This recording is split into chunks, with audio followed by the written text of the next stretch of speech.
This is DawgNation Gameday, live from the College Football Playoff, brought to you by R.S. Andrews, Kroger, Pella Windows and Doors, Cercheros, Royal Caribbean, the UGA Bookstore, and Jittery Joe's Coffee. Now here's your host, Kaylee Mansell. Dog fans, you are getting your first look as the Georgia Bulldogs football team enters Caesars Superdome. They've been cooped up in their hotel for more than 24 hours now, but finally they're going to take the stage here. Fans are here to see them. Now we get our first look. Dog Nation, welcome into DawgNation Gameday. I'm Kaylee Mansell with Jeff Sentell, and what's been an absolutely tragic and chaotic last 24 hours, Jeff. Now this Sugar Bowl means a lot more than we thought to people. It's a sense of normalcy in what's been a crazy last 24 hours. I mean, Kaylee, let's face it, these fans, they come to these trips and these games to, it's what they love. This is kind of like the spice of life, and to have it fractured and splintered was something very, very, very unsettling and scary. It just feels a little bit, just feels normal to see things like locker rooms, see like dogs walking in with their backpacks. You go, oh, look how well-dressed Michael Williams is right there in the white dapper suit right there, strutting, head up high. It just feels like this is back to normal, and let's get back to football. Well, I also think that something you just mentioned is something that we saw a small glimpse of yesterday. Georgia had one more practice in light of recent events, and fans lined up outside the hotel to watch them leave, and you could just see that gleam of hope in people's eyes, like, okay, this is still our team, we're still here, there's still a chance, and no matter what happened, no matter the game delay, everyone's still here in support of their favorite team in hopes that they're going to see them make a run at the national championship, but it starts here in New Orleans. You know, it's kind of funny, Kaylee. Everybody's acting nice and acting like they've been here before. If you look at this shot from our Cody Chaffins, you see Nazir Stackhouse coming in. Georgia's walking in through this tunnel. Notre Dame was what it typically does, rings around the 50-yard line. And now you have Notre Dame crossing back to their locker room, basically in the way of the Dogs. And there's nothing but civility. There's nothing but sportsmanship going on. Everybody's waiting their turn when, hey, man, we know sometimes a big game like this. Brandon Adams can even tell the story one time in a tunnel at the Peach Bowl with LSU and Miami, I believe, where the teams got a little too chippy. They got a little too close to each other. But the intersection is working.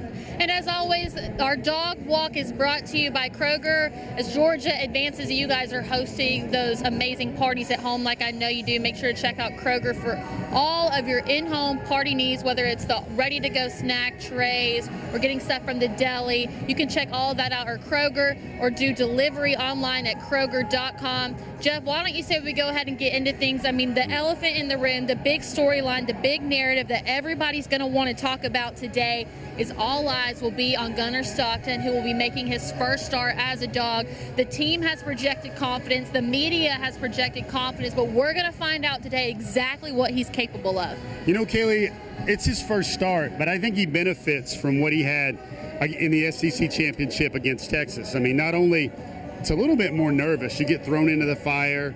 Maybe you didn't get all the ones that you needed to really go against one of the best teams in the country in a college football playoff semifinalist now in Texas. And I think that dry run he had is really going to help him because he got thrown into the fire, and now he's got the preparation a little bit to go behind it.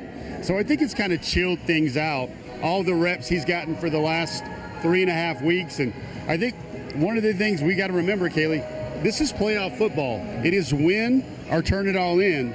And that's what we got tonight. Well, of course, we're going to incorporate a lot of Gunnar Stockton talk throughout. We've got more players coming in now. Yeah, we see Branson Robinson on crutches. We had an idea that he might be hurt, but today the two running backs, of course, going to be all in on Trevor Etienne and Nate Frazier. We'll do Gunnar Stockton talk throughout the course of the entire show, but also, in just a minute, we're going to talk about that Notre Dame pass defense. On paper, one of the best pass defenses in the country. Doesn't mean anything. Is that how Georgia gets beat today? Then we're going to bring in the former Georgia linebacker, Davin Bellamy, who has a special history with the Notre Dame program. We'll talk to him. Can Gunner get it done? How much progress does the Georgia run game have to make today in order to give Gunner some help? And then maybe we'll bring in our very own Cody Chaffins to give us the sights and sounds that we've seen this week. But let's start with this. We'll start with the opponent. Notre Dame is one of those teams that in the past I feel like it's hard to judge just how good they actually are, because on paper they've looked great, but then in the history of the 14 playoff, they had little to no success there. However, we talked to Davin Bellamy earlier this week. He said that this Notre Dame team just looks different across the board. They look legit, and when you look at the numbers, I think the thing that stands out to me the most, their passing defense. Only allowing 13.8 points per game, third in the FBS. 259 yards per game, 8th in the FBS, first in FBS in turnovers and defensive touchdowns. In addition, they've held 7 teams to under 125 passing yards this season, which is the most in the FBS. Now, Gunner may be a little bit better on the ground than he is in the air, but that is something to keep in mind when you're watching today's game. You know, a lot of times you can look at all these stats in the game, Kaylee, and everybody focuses a little bit too much on the schedule a little bit. Notre Dame's playing good football. The things that stick out to me is, number one, they have a great dynamic, could start for anybody in the SEC tailback in Jeremiah Love. We've heard he may not be totally full 100%. That's something to watch. But the other thing is their second leading rusher is actually Riley Leonard, the quarterback. So if you look at this ball game and you think, is this Georgia defense, even though it's had some trouble this year with running quarterbacks, are they going to let Riley Leonard get off for like 80 yards on the ground? I don't think so. And the reason why I don't think so, Kaylee, is I have to look at another stat. Notre Dame's leading receiver this year has 448 yards. Everybody talks about Georgia's passing game, and nobody's going to get to 1,000, or maybe Arian Smith might get to 1,000, but I feel a lot better about Georgia's passing game, knowing they got a lot more guys with catches. They've got ETN, they've got Nate Frazier. So that's one of those stats that I'm sure this gentleman walking with his son Andrew has on his mind. Yeah, we've got Kirby Smart walking up behind us along with his son Andrew Smart. He's looking all ball. He's got his headphones in right now. What do you think he's listening to? I think Kirby is listening to some Tupac. I think Kirby's listening to some 90s rap. He's listening to something that gets him fired up. He might be listening to some of that pregame mix that he had for Notre Dame in 2017 up in South Bend. And you see the Redcoats giving him a big hand as they walk on. Now, one thing that we talk about with teams like Notre Dame that are outside the SEC is a lot of what this game comes down to is talent, and you yourself are an expert in the recruiting area. Where do the numbers of the players that Georgia brings in compare to the talent level that Notre Dame acquires? Yeah, so Notre Dame is consistently going to be maybe top 10, top 12 in the country. If they were in the SEC, they would finish about 6th in the conference every year. And Kaylee, one of those other things was we're trying to bring you guys as much images as we can from the game is, this got around social media, and sometimes those 49-second social media reels or stories, they can't really pack a lot of punch or depth. But I saw one that said, which team did Notre Dame face this year that had the best rushing defense? That happened to be Indiana, and that was in the college football playoff. And you might say, Georgia's defensive front is a little bit different than Indiana, but here's the reality. Indiana across the front for their defensive line, Kaylee, they went 255 pounds. And their best pass rusher is out. And then Georgia's defensive line across the front, they go about 320. So running against Indiana at 255 per across the line versus a Georgia front that's probably going to be 315, 320. Much bigger, much better athletes. And like you said, Notre Dame's best defensive lineman, maybe not their best pass rusher, but maybe their best run stuffer, he's out. He was a casualty of the game against Indiana. And I do think, this is talking season. We're going to play this game in about 90 minutes, maybe 100 minutes. But Georgia's backs, Kaylee, Georgia's tight ends, Those are the areas where I think the Dogs will eat today. All right, so in just a moment, we're going to bring on the former Georgia linebacker, Davin Bellamy. But first, we want to remind you guys that here on DawgNation Gameday, we are brought to you by Jittery Joe's. We love being in New Orleans, love being in the Superdome, but we miss being at home in Athens at our home station, the downtown location of Jittery Joe's. If you want to download their app, you get 10% off your first drink, and you get to skip the line. And also, there's those franchising opportunities. So if you don't have a Jittery Joe's in your hometown and you want to bring it to your hometown, make sure to check out jitteryjoes.com. With that, we will go ahead and bring in Davin Bellamy. Davin, you were once in the position to where you watch Jacob Eason get hurt, and then you have to bring in a young Jake Fromm, who, and coincidentally, made his first start against Notre Dame. It's going to be the same situation today with Gunnar Stockton. As a player, what was that feeling of switching from a quarterback who had experience as a starter to a guy that maybe you didn't know what he was capable of yet? Well, I think these, situations, are very, similar. We had, Jacob Eason, who, was the 5-star, was prototypical. And then when Jake Fromm, came in, he was kind of the, undersized guy that doesn't have the big arm, but he had those intangibles, that it factor that we saw in, summer camp, the way he was a freshman and leading the whole team. And when it was his turn to do, the 7-on-7s, just how he commanded the offense, and he even made the older guys follow him. Well, I think that's kind of what you got going on right now is when they put Gunnar Stockton in last week, and of course what the players are saying now, everyone is riding with him. So they're seeing the intangible things that we don't see. And that's why I think the Dogs, won't miss a beat today. And in terms of Gunnar Stockton, based on what you've seen and what you've heard, would you say that you're more confident in him as a quarterback now or after the SEC championship? Well, of course, it would have to be, after the SEC championship. One, you get thrown into the fire, and in one of the biggest games of the year, which I know personally that a lot of guys kind of become a shell of themselves up under those lights. Well, he got thrown into the fire against a top, Texas team. So he didn't have a warm-up team. So I think going into this game, he knows, I played in the SEC championship in front of all these people, and I got thrown into the game against Texas.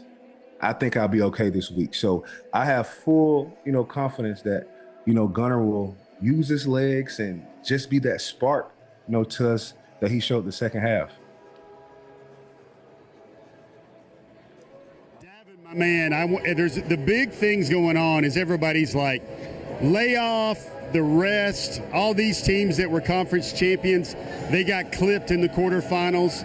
What's your perspective of this, man? Would you rather have had the rest? Would you rather have stayed hot and stayed clicking by playing last week? What team, if any, do you think has the advantage given the scheduling for both sides tonight? Well, in my opinion, I would like to keep it going. Maybe get, 1 week off and then, just keep it rolling because, the athlete loves routine. He knows what he's doing Monday through Sunday, and that, puts his mind at ease. When you take 3 weeks off, it's just tough to get the body back in that routine, and that's what we've been seeing. But even, with the tragedy going on down there in New Orleans, I think that could somehow be a positive for Georgia when it comes to, the head coaches. Well, you got one head coach who's been around the game, and this is not his first time, in the playoffs. So he kind of knows how to create comfort in chaos. With Notre Dame having the extra day and wanting to play last night, like both teams did they work out like Georgia did? Did they do another walkthrough like Georgia did? So, in my opinion, time off is what's hurting a lot of these teams, but Georgia has just been here before. And, we've been in this limelight, for the last 5-6 years now.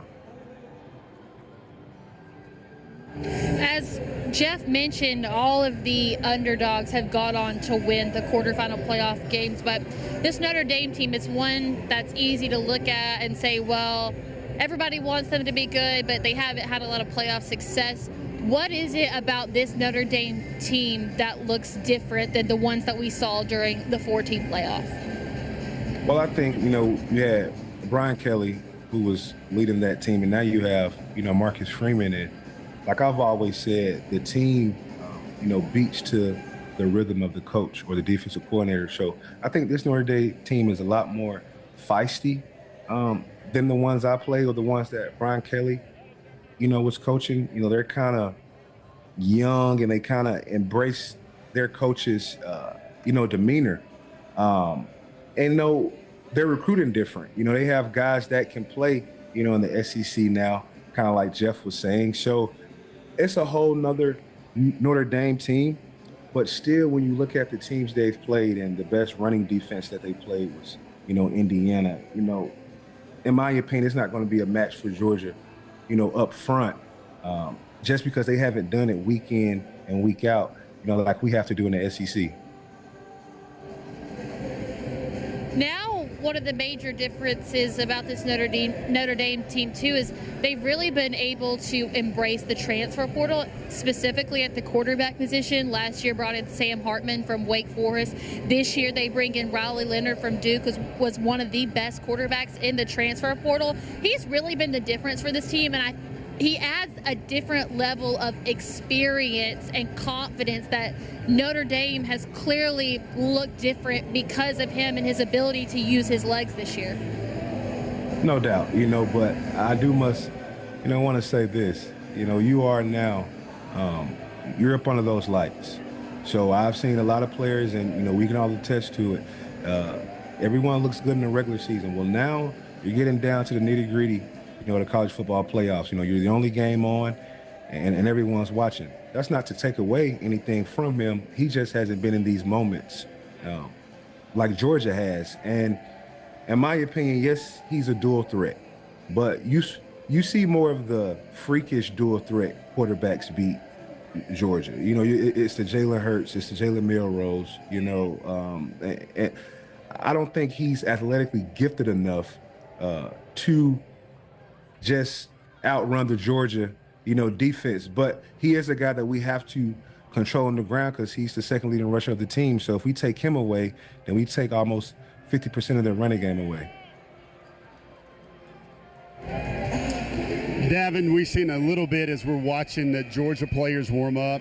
It's kind of cool. You see the receivers are throwing tennis balls to one another. That's a trick that Terrence Edwards does with his students. It's kind of like a see ball coordination, track the ball, see the ball, bring the ball in.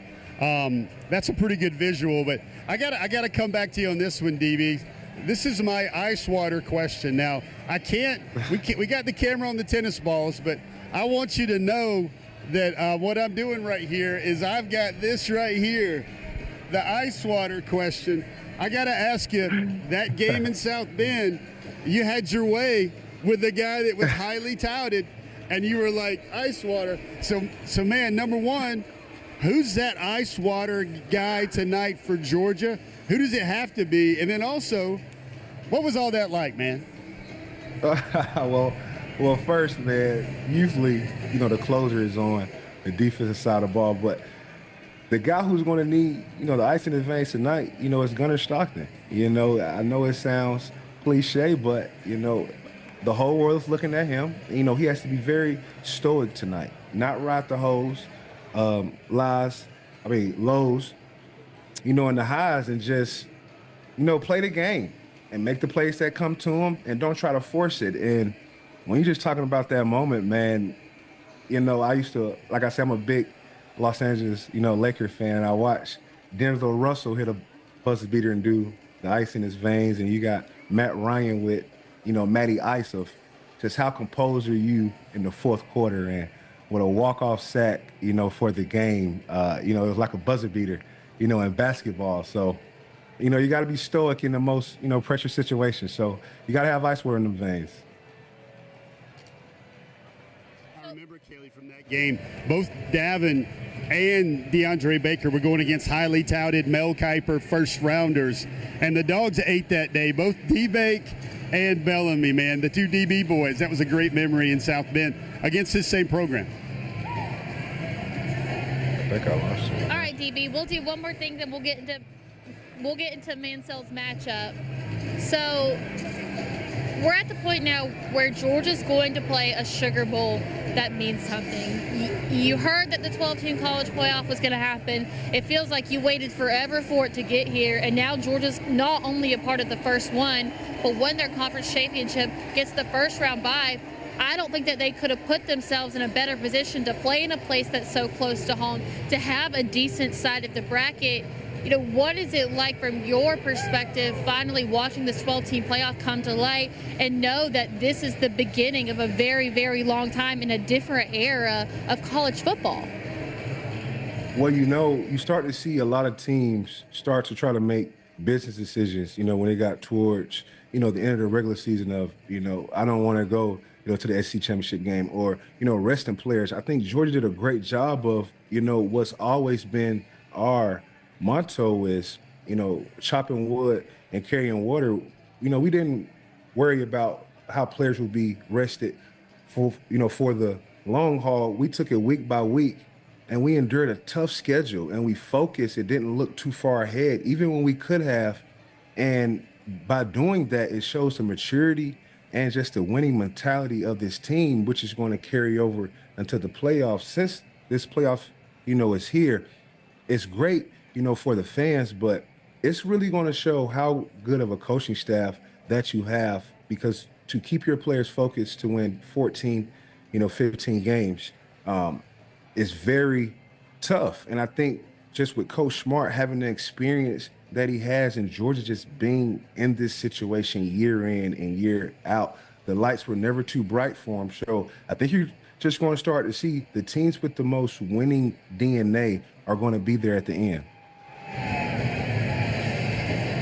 And speaking of winning DNA, one of the keys to winning for this Dawgs team, not just this year, but over the last 3 years, has been the Georgia defense. And today, my Mansell's matchup is the Notre Dame rush versus the Georgia rush defense. And you said that you didn't think that Notre Dame had faced a rush defense as good as Georgia's, but here's the thing.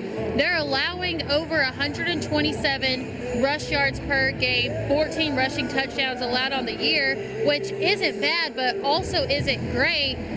Is it going to be able to be enough to compete with a Notre Dame run game that, in my mind, looks very similar to the scheme that we saw Georgia Tech run? And Georgia struggled with that game. Maybe it was just because it was rivalry week, but with the way that the Georgia defense has looked up and down this season, are you confident enough that they can put a stop to what Notre Dame does well? I'm very confident. I mean, you know, when you look at this, you know, I put my coach's hat on. You know, it was some games where Georgia wasn't the best at stopping the run, but being a player, you also have to understand that when you're playing this tough schedule, it's going to be some times where your team is banged up and you're banged up. And when you start talking about having a second part of the schedule and you get to week 8, week 9, and it's still trying to stop the run, yes, I was critical on them with my, you know, coach's hat on, but when Georgia had rest and needed to be their best, they allowed 31 yards rushing against Texas in the SEC championship game. And that's when they were fresh, and that's when the lights were on and they knew the whole world was watching.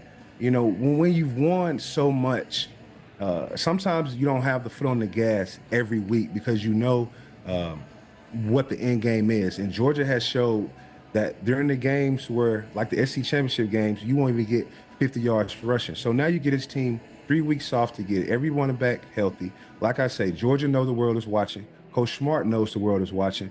And they're going to make sure that they put on a show to make people understand that Notre Dame is not supposed to be on the field with them.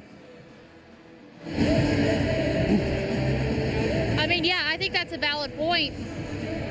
The freshness of it, even though the bye weeks have been a struggle for the higher seeds, I don't think that any other team needed the bye weeks more than Georgia to rest up and get healthy. There's been so much consistent injury amongst the defensive line and their front seven, and so I think we're going to see the version of Georgia today that we saw at Texas, in part two, because this defense knows they need to play as well as they can to help Gunner Stockton on the other side of the ball. No doubt, and I definitely agree. I mean, even when you look at Texas O-line versus Notre Dame's O-line, well, Texas O-line, those are some big boys. Those are some big boys, and we handled them well. And I just don't think Notre Dame compares to them up front when it comes to weight-wise and size-wise. So if Georgia can, when the lights are on, they decided to hold Texas to 37 yards.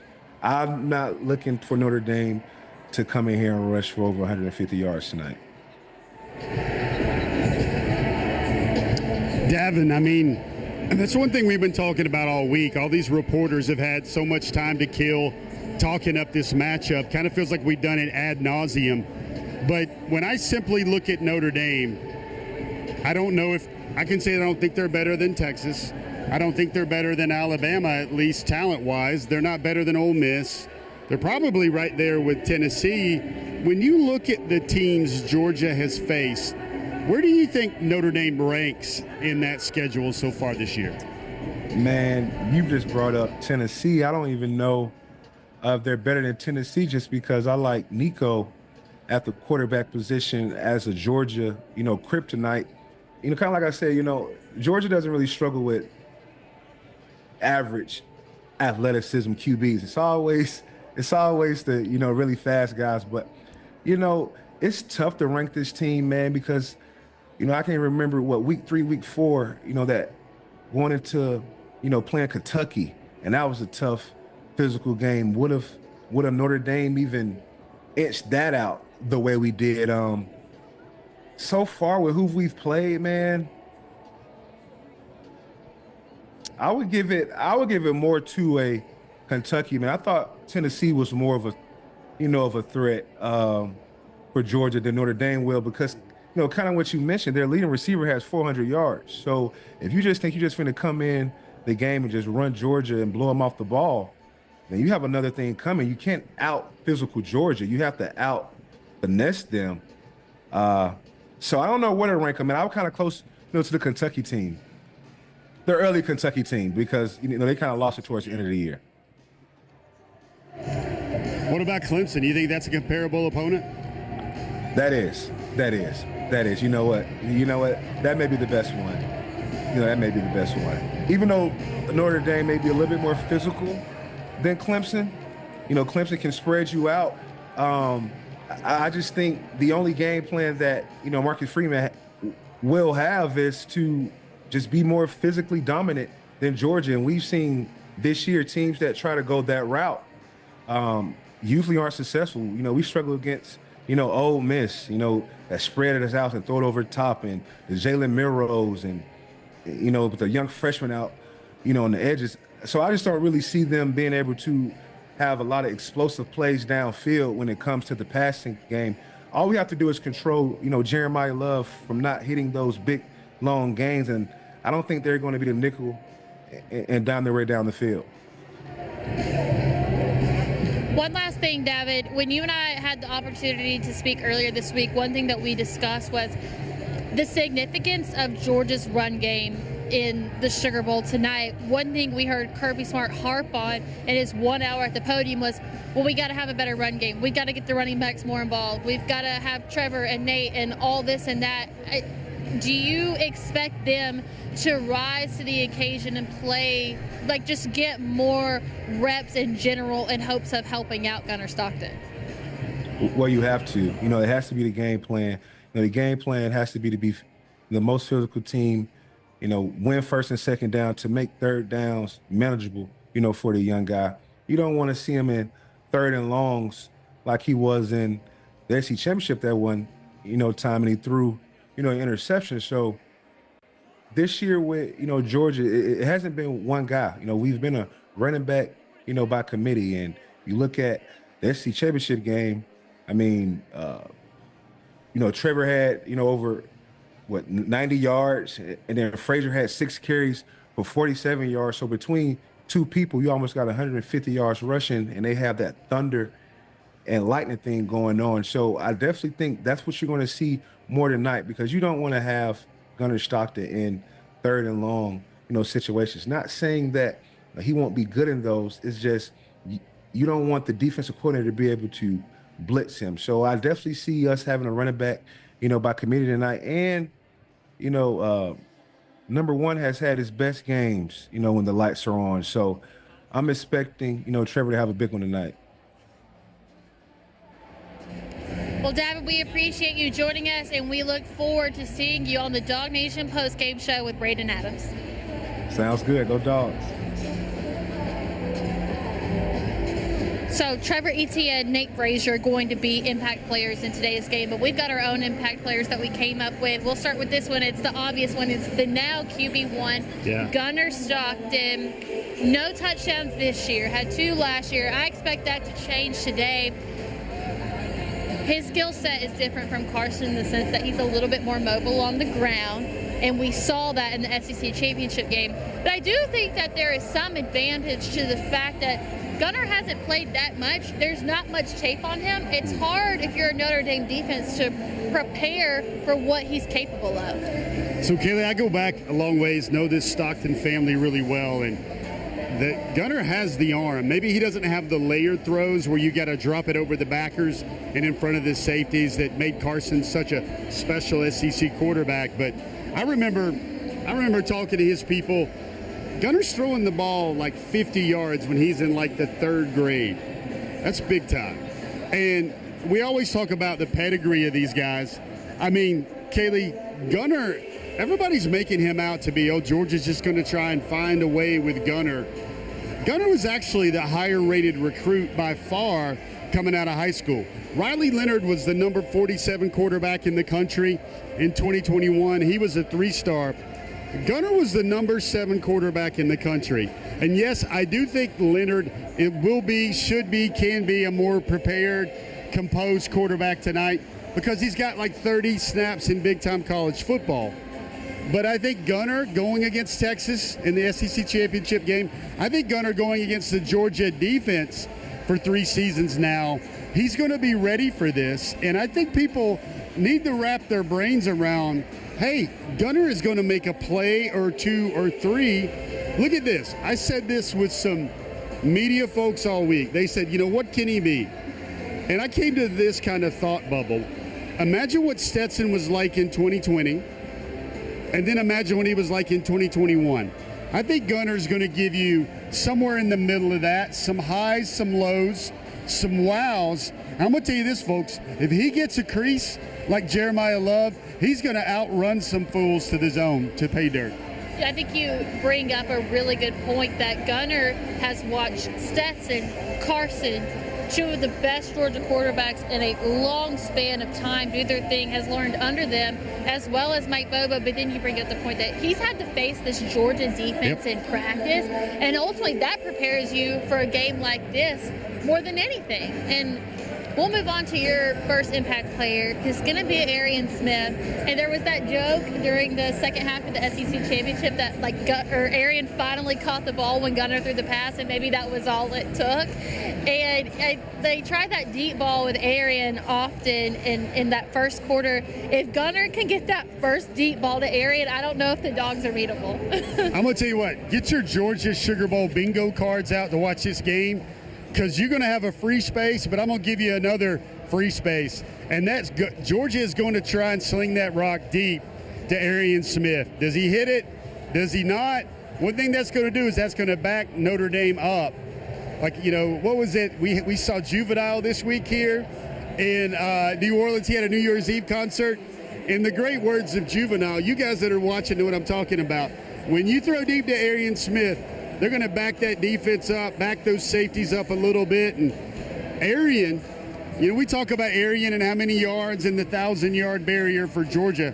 Arian would be the leading receiver on Notre Dame by like 300-something yards, comparatively speaking, in the passing game. And jet sweeps, fake punts, Arian might be a go-to guy that helps the Dogs a lot right now. Yeah, once you said that at the top of the show, I thought to myself immediately, okay, this makes Arian look a lot better. That's where my head went. Makes him look a lot better. And that 4.3, that 10.19 speed, wouldn't it be the greatest chapter? Folks, a little bit of soapbox here about Arian Smith. The entire team loves that kid. He works so hard. Always has nice things about him. He tries. Georgia tries everything with him. What if he closes out his Georgia career with 80 yards, 90 yards, 100 yards, and he breaks that 1,000-yard barrier through the college football playoff and gives Georgia their second 1,000-yard receiver, along with the great SEC legend Terrence Edwards. Let's talk about our defensive impact players. My first one is Jalen Walker. Somebody's got to put a hand in Riley Leonard's face. We saw what Jalen Walker did at Texas. He's got to have that same sort of game tonight, get that pressure on them, especially early on. I want it to look exactly like that picture of Quinn Ewers and Arch Manning sitting on the bench like right before halftime, where they just got their look on this face of what just happened. I need the same game from Jalen Walker tonight. You know, speaking of looks in your eye, Kaylee, I was looking through all my photos of the season over the past 21 days, you know, trying to put together my best photos, my best images for a DawgNation story, picks of the year or something like that. And I saw Jalen Walker's face pregame before Texas, and I went like, whoa. That man had a look in his eye. He looked like a killer. He looked like that T-1000 cyborg in those Terminator movies. I don't know if you saw those or not with Arnold Schwarzenegger. Most of our audience will probably remember what those like. Jalen Walker, the Butkus Award winner.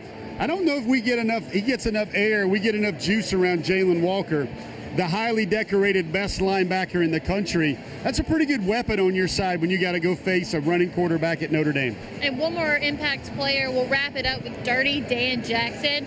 It's weird to think about the fact that when Dan Jackson came to the University of Georgia, not even Kirby Smart knew his name, and now every single Georgia fan knows exactly who Dan Jackson is. Dirty, man. He needs to have a dirty game in New Orleans tonight. And you want to talk about well-respected? You want to talk about a guy that's going to cash some Sunday paychecks? You want to talk a guy that just comes flying in on the football? Listen, when Notre Dame's not running the ball, that means Dandy Dan can pin his ears back and come at it. I think he's going to make some collisions.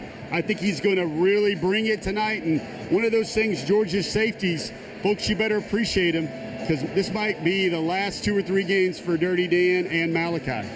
So when we'll go ahead and take a look at, we've got Riley Leonard on the scene. Now, this is someone at one point was fairly close to the Georgia program. He ends up at Notre Dame from Duke. We're taking a look at him here, trying to get a read on him. Yeah, so like the way he throws it, interesting motion. He's got his ball cap. He's got the lid flipped around like Sylvester Stallone and over the top. He looks like he is very relaxed, very composed. I know one thing, that boy's going to need to worry more about padding up and running around than all these drops and these looks right here, because for Notre Dame to win, I think one of their keys is they got to get Riley Leonard loose, and they got to create a lot of run game and confuse Georgia with a lot of the reads here tonight. Yeah, momentum is going to be huge in this game, especially that first half. When we come back from the break, we're going to do Sentell's Intel and talk about the stories that we heard from other players about Gunnar this week, the confidence they've projected. This is DawgNation Gameday. We'll be back in 30 seconds. Nothing makes a house feel more like a home than quality windows. So trust the professionals at Pella Window and Door of Georgia. We'll equip your home with energy-efficient windows and doors just right for you. Schedule your free in-home, no-pressure consultation. Get product samples, installation options, and a free quote. Log on to PellaGA.com and visit our new Experience Center in Duluth. Tell them Brandon Adams sent you. Pella Window and Door of Georgia, viewed to be the best.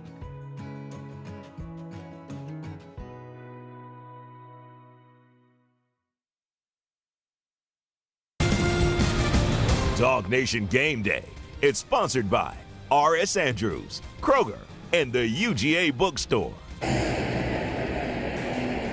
We are also getting our very first look at Georgia's early enrollees who have traveled with the team. Can't play, but they're on the sidelines watching. I can imagine what sort of feeling this is for them. Yeah, it's also, you get a glimpse of also Joseph Jonah Ajonye down there, who's missed most of his true freshman season with an Achilles, with a foot injury. You see T-Rob down there a little bit talking to the ESPN crew, Roman Harper, and down there in the corner, both corners of the end zone, as Peyton Woodring walks by right here, you see a lot of those early enrollee types. You see it really pretty interesting. There's 2 or 3 Georgia staffers, analysts watching Riley Leonard warm up. watching Notre Dame guys move, especially the defensive linemen, seeing how they stack up. You got a lot of milling about right now in a lot of areas right here. We saw Will Muschamp make a couple of laps. He went from a suit to basically some workout gear, and then he's going to get in the khakis and the polo shirt right here. But you've got Georgia in red.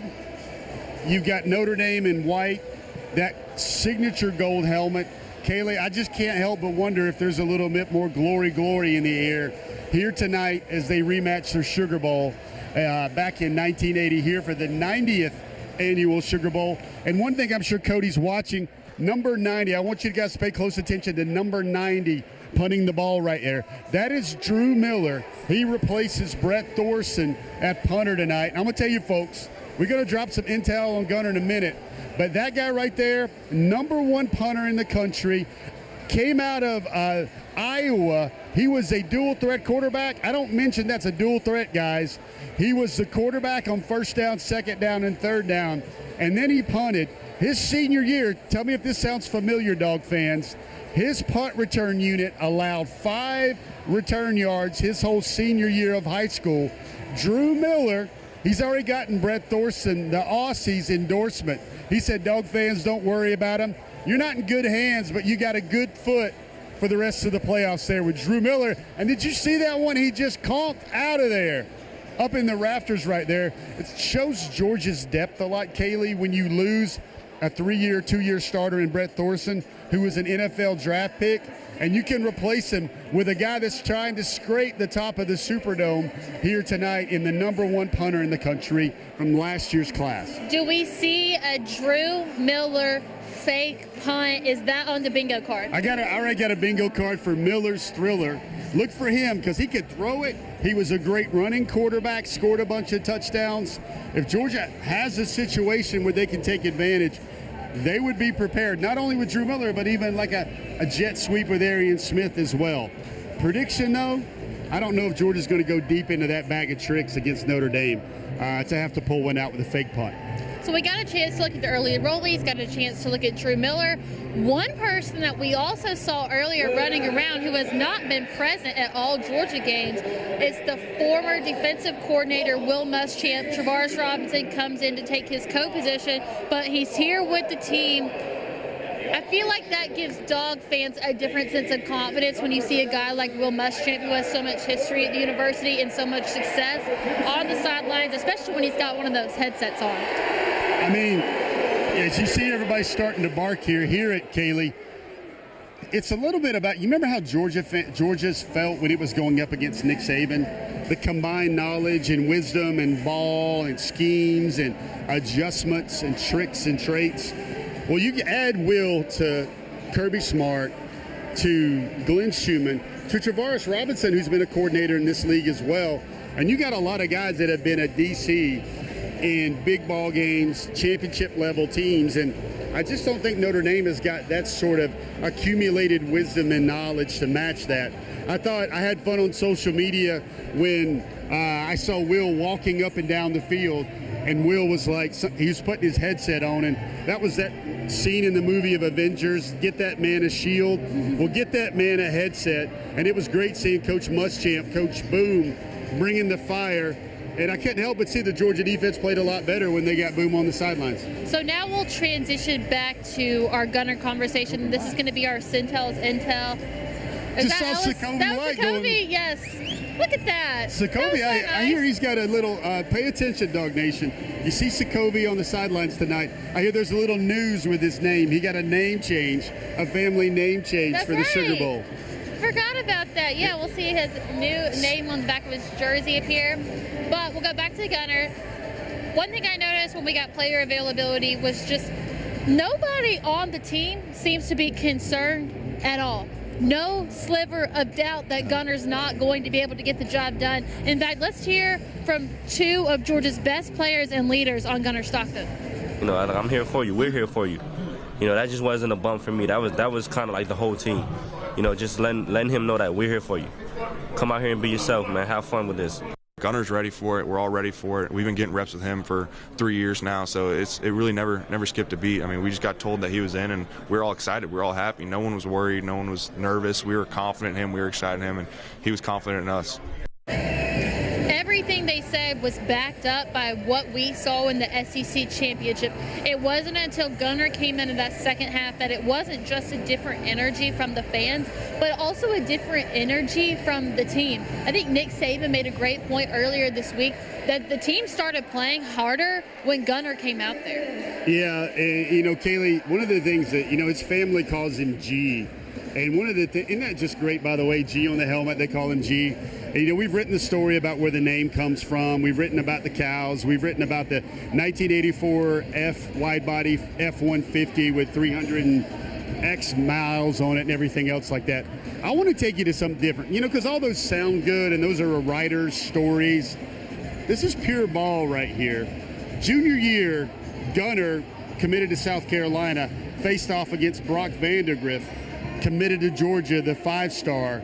And that was a big moment for me when I was like, ESPN was watching, ESPN's cameras were there. It was the national game of the week. And it was like, all right, Gunner, let's see what you got. Big showdown with another quarterback. Gunner basically stole the show. His Rabun County team won the game, several touchdowns, running into the end zone, playing with a lot of fire, playing with a lot of passion. I'm going to tell you, don't know when it's going to happen, but when you give Gunner some reps with all these weapons in the Georgia offense, the offensive line, his good buddy and roommate Oscar Delp, that they've known each other as recruits, mutual recruits in the 2022 class, Gunner's going to bring some excitement. Gunner's going to bring some fire because that's what he's always done. Kaylee, 254 combined touchdowns in Georgia high school football. I mean, you can cut them in half. You can say, hey, it's single A, double A football. I don't care. I know that when the lights go on, Gunner's game finds another notch, and he's a big-time player. Perhaps there's no person on this team who knew Gunner better prior to coming into Georgia than Malachi Starks, leader of the defense. Grew up playing against each other. Almost made Malachi quit because he was so good. And so if there's one person that can speak to the defense of, like, we're going to do our job because we know that Gunner's going to do his job, it's Malachi. I mean, those two, Malachi told me he never beat Gunner's team growing up. Until high school. Mm-hmm. And he was always like, oh, we got to play those Rabun County boys again. And, Gunner was a safety, Gunner was a quarterback. And, those two guys have kind of been linked forever. Their families are close. I just feel like, Gunner, this moment tonight won't be too big for him because of the preparation. Something I don't know if the average fan knows is when your freshman year at Georgia, I feel like it's kind of like psychological warfare a little bit, where it's kind of like Kirby's defense tries to gnaw on that freshman quarterback. It's the ones, you got the scout team, and they try to make him break. And when you show that resolve, you want to try to show that will. Carson Beck had to do it. Jake Fromm had to do it. Gunner Stockton had to do it. Brock Vandegrift had to do it. Ryan Puglisi's doing a lot of that this season. I think he's battle-tested. I think he's ready. I think he's athletic. And, again, I remember stories about Gunner. He was in the 8th grade, and he went to a passing camp at North Carolina. He got his offer from Southern Miss in North Carolina, I believe, that day. Kaylee, we won't mention the names, but there were two quarterbacks that would quickly start in college football. Gunner threw the ball like 65 yards that day. And he got the offer, and he got the MVP of the camp when a lot of those other guys were the bigger names, 2 or 3 years older, the 4 stars and everything else like that. So, Gunner's a guy, George Bobo, Mike Bobo's dad, has been his quarterback coach since he was like 6 years old. Gunner can play. It's just a matter of time when he's going to let everybody see it. So everyone looks at Gunner as this quarterback that can run the ball really well, but even in the SEC championship didn't necessarily have the stats to back it up. Only 8 yards because of some yardage loss. Is this really a guy who can scramble on the ground and use that to his benefit and bring that different type of skill set than Carson had? Well, here's what I like about it. Gunner didn't have to roll up those stats and make that stat sheet look pretty, Kaylee, in order to affect the game, because in the first half, Etienne and Frazier weren't getting a lot of room. Second half, when Etienne went off and when Frazier went off, I think it was because the defenses knew one thing, that this is a running dual threat quarterback. So he gave you that option in terms of you've got to respect the quarterback as a weapon, as a runner, and I think it opens up those lanes. It opens up that contain more for guys like that. And I really think Gunner throwing the ball to the tight ends. Now listen, I've said a lot of nice things about Gunner because he's the type of player you want to say nice things about because he works so hard. He's got that all shucks attitude. There's going to be some moments in this game where I think Georgia might try to protect him. There's going to be some moments in this game. I want you to look at the whole ups and downs of Georgia's season.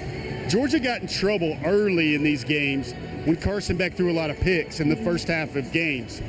That's not the script for how Georgia's going to win with Gunner Stockton.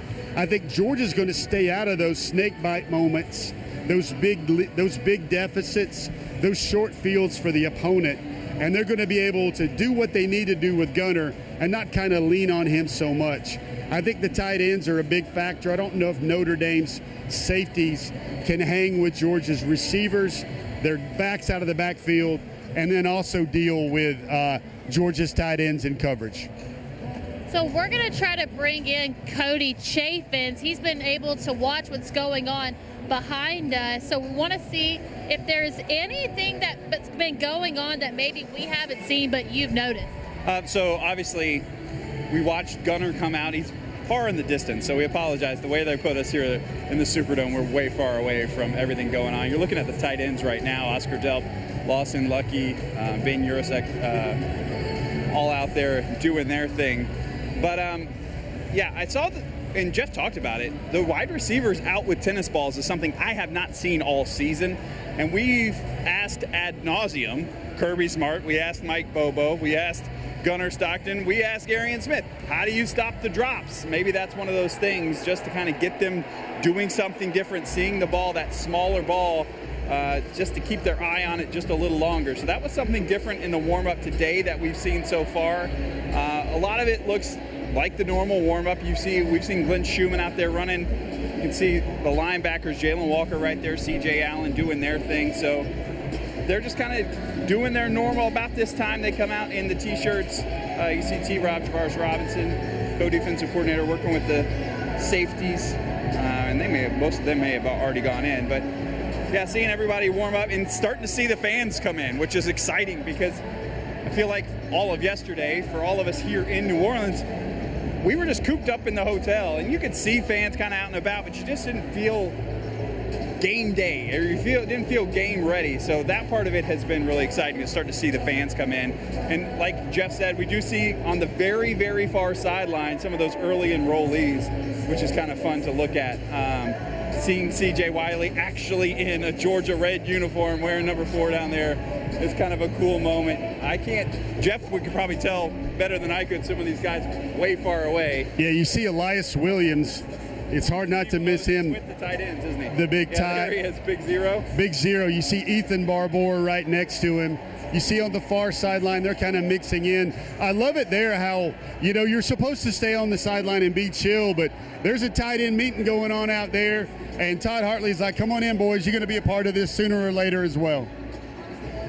So things we'll see in just a minute. Gunner Stockton will come out here, and he's the holder. That's the thing that I don't think, and we talked about it on the beat with Mike Griffith, that's the thing I don't think he gets enough credit for coming in the SEC championship game. Not only coming on cold off the bench, and you got to, by the way, play quarterback, you also have to be the holder. And the thing about being a holder for this offense is that usually it's after a third down where you just failed, right? And so you're out of breath, and you just got sacked, or you just tried to run for it. And then you've got to go be steady hands and hold and get the snap and hold it. And so that's something we'll see from Gunner Stockton. Again, still kind of a new thing. He's been practicing it all year, but doing it in games, it'll be still fairly new to him. One of the other things you see far side, you do see the safeties, Dan Jackson, Malachi Starks. I can tell you from watching warm-ups all year long that Malachi is usually the last man out there. He will take rep after rep. He likes to get his pregame in, so you'll see him kind of in the back of that screen right there. And I will flip around. Let's take a look at the Spike Squad, right? How about the Spike Squad? Yeah, one of the things I was hoping we'd get to is, first of all, these guys earned it. This is the Spike Squad. We're doing our broadcast. I see the Spike Squad there. they're sitting there. They've got like their Taco Bell towels. It's like a scarf. Everybody loves scarves that have been around Georgia in the playoffs.